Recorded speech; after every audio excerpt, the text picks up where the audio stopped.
लगे दे सही है, हवा लगे दे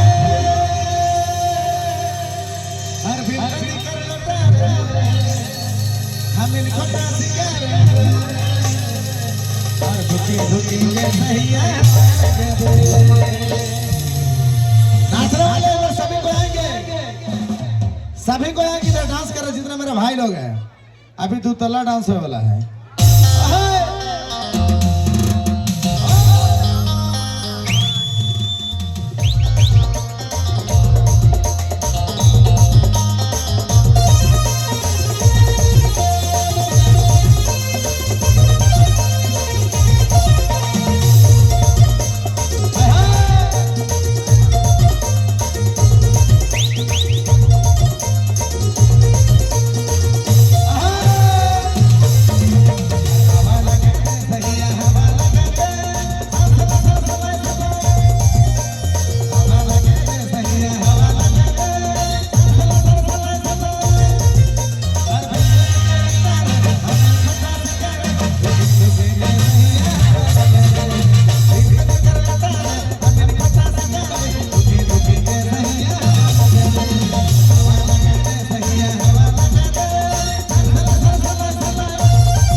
हमारे संगे संगे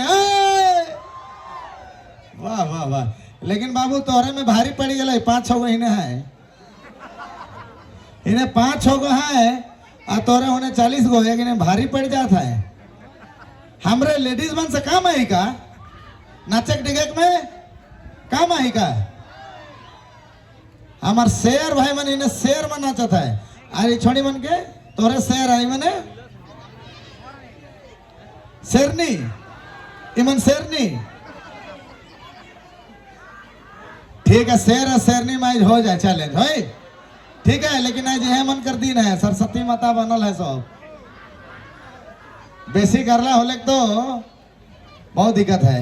लेकिन एक नंबर डांस करा था, दिल खुश है तोरे नाचे के बरे गर्दा उड़ेले से कि खाना चाहिए फेफड़ा गुर्दा सब प्यूरिफाई होएला जे हमरा तने 90 ml ले लेके तने बैठाई घेचा उचा मन के फेफड़ा कलेजा सब फ्री प्यूरिफायर होएला से। लेकिन कचरा कूड़ा रुखे खाओ जरियागढ़ कर माटी है ऐतिहासिक माटी एक हिस्ट्री जानक लगे रोज के नाचे के लगी।